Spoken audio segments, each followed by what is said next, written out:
This is Ankita, no Nalini here this time, and I'm so glad you're here listening to Prickly Pears, the podcast where we celebrate brown women with uninhibited views. I'm so glad to have our guest for the show today, Ayesha. I know Ayesha will probably do a better job at introducing herself than I will. So Ayesha, do you want to share a little bit about yourself with our listeners? Hey Ankita, thank you so much for having me here. And yes, I would love to be a part of your journey where you exhibit the viewpoint of a brown lady and their challenges. Well, making it very short, my name is Aisha. I hail from South India, Bangalore. I'm a fun loving person who believes in socializing every minute of life. And I believe life has something to offer you. So once you stop learning, you start dying. That's my motto of life. On a family level, I'm a mother of two daughters. One is 18, the other is 9. But yes, being a mother is a journey in itself, and I'm enjoying every bit of it. I love it. And it's so pertinent to have you on this show because you're a mom yourself and you have kids. And we'd love to know, what did your mother say that you hope not to repeat to your kids?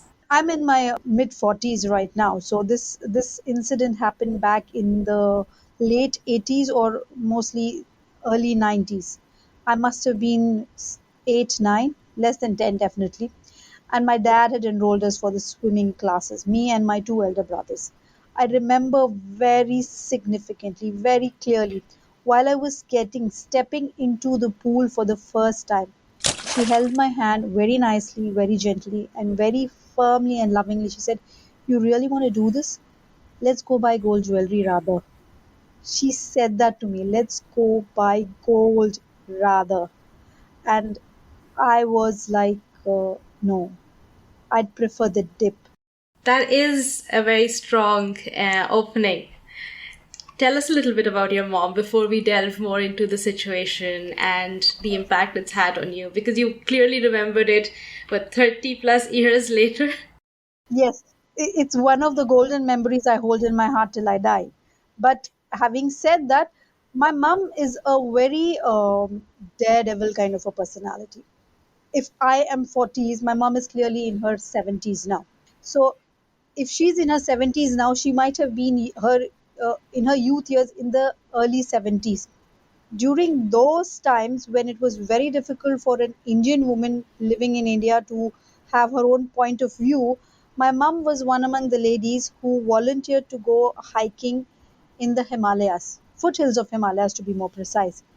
And she was coming from a Muslim family, which is more, I wouldn't say orthodox, we are more conservative.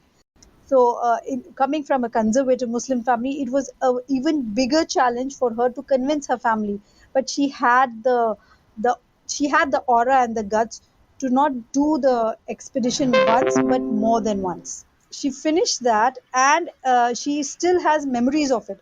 And being a part of an expedition is one thing, but being the leader of the expedition is the other thing. She was the leader, and I do have her paper cuttings from the 70s still preserved, where she was portrayed as the lead of the battalion for NCC cadets in the Himalayan foothills. You should absolutely send us that cutting. We're gonna, like, that would be a treasure. That is a treasure for me and my family, definitely. Yeah. So it's like, she is a very daredevil personality. She is of an open mindset where she doesn't believe that gender should hold you back. She went hiking in the foothills of Himalayas in the 70s. Today it's the craze after all the adventure clubs have opened up. But back then it was an opportunity which not everybody got. So despite being that kind of a humongous personality and visionary, she said, let's go buy jewelry. So it was like two mixed things that were happening at the same time. Do you have an hypothesis of what happened in her life that took her from being this? I'm going to call her our first prickly pear, or one of our first batch of prickly pears, right? Because she did go against the norm, have a very strong opinion, follow what she wanted to do the place where she was standing by your side at the pool saying, "Don't jump, let's go get jewelry instead." Do you have a hypothesis how the transition happened? Well, more than the hypothesis, I would say, like, when she was a daredevil, it was the 70s, early 70s. And when I was stepping into the pool for the first time, it was accepted as the early 90s. It was a clearly 2 decade transition. So, in this Right. 2 decades, there were many things that she had gone through. She had gone through marriage, she had gone through relationships, she had gone through motherhood of 3 kids, managing a joint family. There were many things. And definitely, uh, I believe in joint family system. I these days very rarely we get to experience the joint family system, but I have grown up in a joint family system and I believe in that system to build an individual's personality to a level undescribable or unimaginable. It teaches you in different dimensions in life. But having said that, joint family system also demands a little bit of compromise. And if you are like the head of the family where you need to manage a group of people, my mom was the oldest daughter-in-law, so she had to manage a group of 10 brother-in-laws and sister-in-laws altogether. So managing that big of a household is definitely a challenge. You hardly have time left for yourself when you're engrossed with family, children, and in-laws. So I feel that was the thing that took out the life out of her passion for life. One of the reasons we think it's very important for us to talk about topics like these is because mothers have one of the greatest influences of our lives, right? The whole world can say something, we come back crying to our mom, and our mom says, "No, it's gonna be all right," and we're like, "Okay, it's gonna be all right," kind of thing, right? Like, we expect society to be kind of mean, kind of nice, like unpredictable, but our moms are like on our corner, and usually what they say has a lot of impact on our lives. um, I'm very curious, when she said that, like, well, before I go in further, do you swim? I do. I do. So you did learn how to swim. I'm not a very good swimmer, but I did take the course. Amazing. What was the impact this statement had on you? See, initially it was like a shock because being a girl of that age group, I did have liking for jewelry.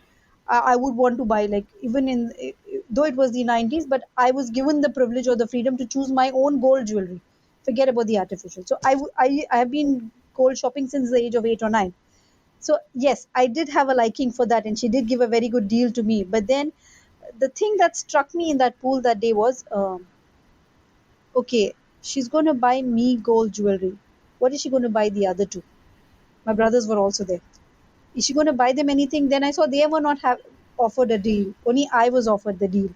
So I was like uh, a little rebellious throughout my childhood and my youth, that where I always used to compete with my brothers, that if they can do it, I can do it. Why should I not do it? Why should they do it? Kind of a thing. So with that attitude, I was like, no, I want to go. Please, I want to go. And for me, my role model and my pillar in life is my dad. He was just standing at the side of the pool, and he just gave my mom a fair chance to try herself out. But when he heard me say, no, I want to get into the pool, he said, okay, let it be. You asked her, and she has made her decision. Let's leave. She's going swimming. So it's like, yes, my dad's support and appreciation has brought me to the level where I am today, and I owe it all to my parents. But yes, having said that, the one thing that pushed me more into the pool is I want to learn everything that my brothers did. In that moment, did you also feel that you were different from your brothers? Like, because you talked about how they were not offered the deal, but you were. And I'm very curious, were there other instances in life where your brothers were offered something else and you were offered something differently? Um, I did feel it at that point of time, that why am I being asked for this? But then when my dad said clearly that okay, she has made her decision, I had this relief in my mind that I will be making my decisions and nobody else. So the choice is always mine, kind of a thing. Yes, see, I believe by nature God has made us different. A man is different from a woman. The abilities for a man and a woman are naturally slightly different. Though their powers, their imagination, their attitude towards life can be compared to the same level. But then by nature they are a little different, that's why they are born different. I believe in that. But having said that, when the decision is left to the child of whatever it is, whether it's to pursue my career, whether I want to ride a bike or I want to drive a car, whether it is about me leaving the house at certain after a certain hour or after sunset is safe or not, all these things do walk past your life. But I feel they never left back a mark, because uh, I always got to make my own decision. And where, if supposing it was considered a little unsafe for the female to stay out later or to go to a certain locality and stuff, it was taken care of. But I was not stopped from doing what I was wanted always. And I think that that's a big privilege, because when I listen to a lot of stories, it's not a privilege everyone has. And we're talking about things our moms said that we won't repeat to our kids or to other women or anywhere, right? What do you wish your mom had said differently in this situation? Like, could she have said something differently? I just wish she would not have placed the gold bet on the table. Because That that was makes it kind of hard. intimidating. Yes, yes, that was kind of intimidating. I was like, what is there in a pool that she's offering me something so big Yeah, that makes you think? why that trade? Like, why swimming versus gold? See, it was something like this. I was brought up in a Gulf country, that was Oman to be more precise. Mm-hmm. And there, at that point of time, there were not many swimming classes happening. So we had to drive every day around 20 to 30 kilometers just to reach the hotel and then take up our swimming classes. That was not an issue because any of my brothers were going. The issue was the hotel was a seven-star hotel, and that was the only place where they were offering swimming classes for the kids, girls and boys together stuff. Because of that, because it being a seven-star hotel, it was an expensive bet. So I can understand. I come from an upper middle class family. I'm not, so being from an upper middle class family, shelling out a seven-star hotel billing for three kids definitely would have been challenging at that point of time. I agree to that completely. Maybe that was the reason she thought, instead of shelling a bomb on a swimming class, we rather invested in gold, which will eventually be of use to her. Why was it true for you and not your brothers? Because I would wear gold and they would not. Well, I'm sure that she could have offered them something. Yes. Like, See, I don't know why it was placed only for me and not for my brothers. Maybe how, as I said, she moved into a joint family system where she lived a typical conservative Muslim family lifestyle. So there, probably she thought, even if I learned swimming, I wouldn't make much use of it in the future. I would have I would not be using it anywhere in the future because I can't bring it back to home to India, and there were not many competitions and stuffs happening at that point of time for girls. I suppose so. mhm. So probably that's why she thought, when if it's a skill that she's not going to make use of, why spend so much? And I feel one more thing I would like to say over here is, my brother was a very good swimmer. He still is a very good swimmer, much better than I was. So maybe she judged by, as a mother, that I have fear for water or whatsoever. I would not do well in that skill.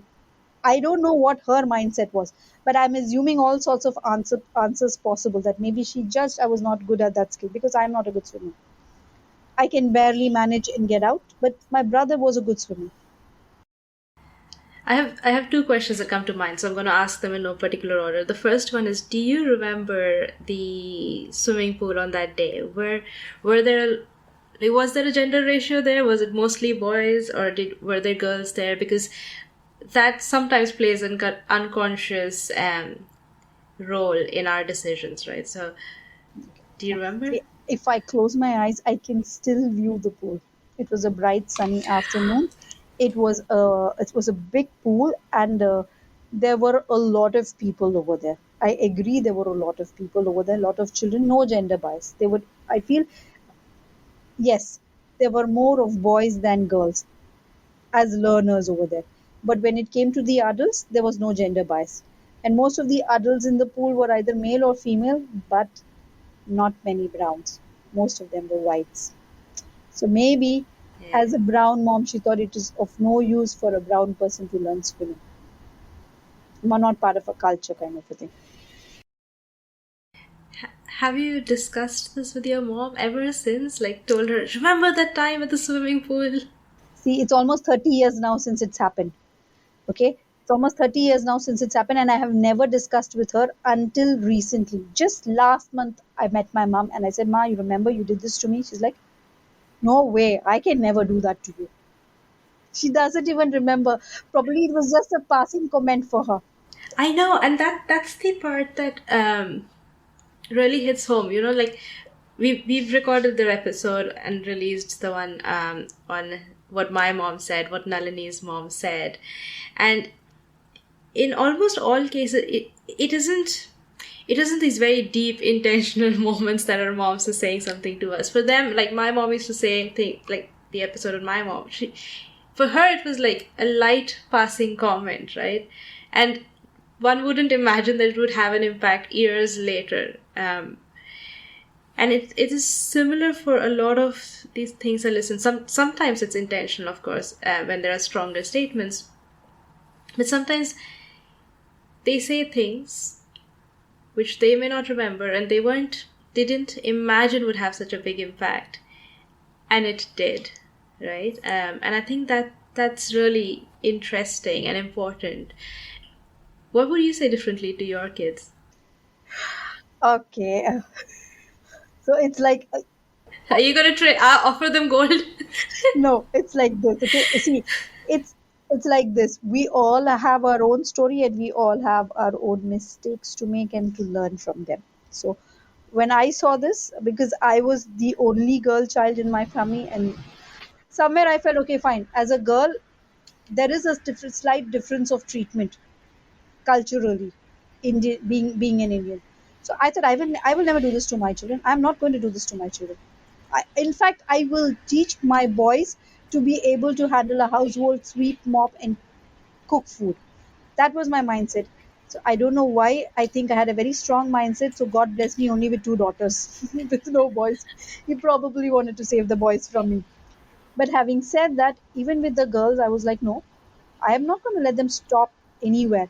So my attitude towards my daughters is that whatever opportunity and whatever chance that they get to learn, or even if it's not a workshop or a learning class or a session, if they're getting an opportunity to perform or to do something in school, I would tell them, hands down, you have to pick it up. So having said that, I don't leave them a choice whether they want to do it or not.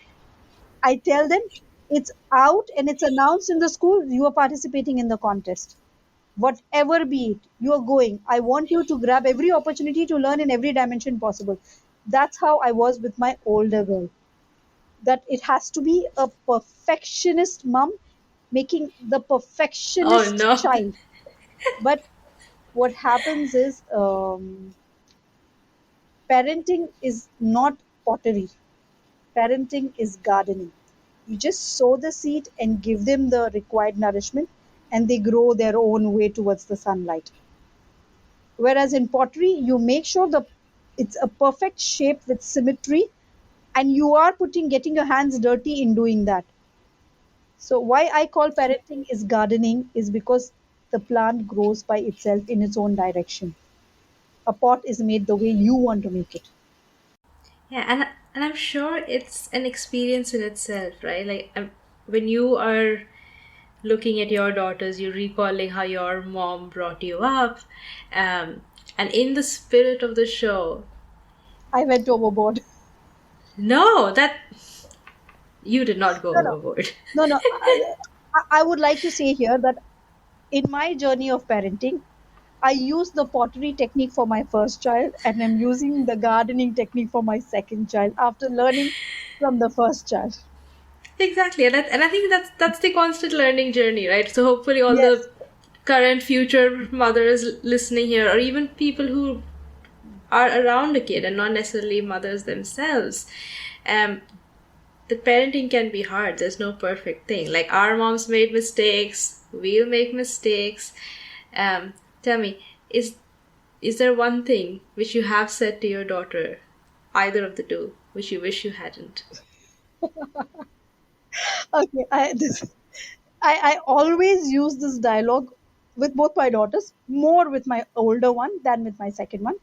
But it's a funny dialogue. I use it in a fun way, but I think it's a wrong statement for any parent to make. Okay, the dialogue is from Matilda: I'm big, you're small. I'm right, you're wrong, and there's nothing you can do about it. Meaning, I have seen life, I know more, so just follow my instructions. Don't use your brains. That's the gist of the dialogue, which I have been using with my older daughter, and I feel it's wrong. They need to make their mistakes to learn. Yeah, and I do think, like, at some point every parent has gotten so exasperated with the question, they're just like, enough, like, I'm the parent, you're the child, just listen to me. Oh my god.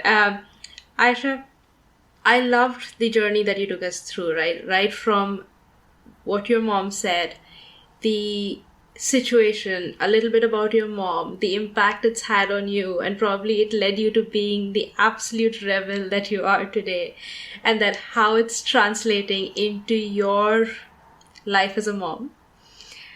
I really appreciate you coming out here with your story. Do you have any closing comments for us? The one thing I would like to share with all brown moms, okay, even today, we're there globally. We are educated, we are working, and we are homemakers, whatever we are. Deep down inside, we know we are brown moms, okay?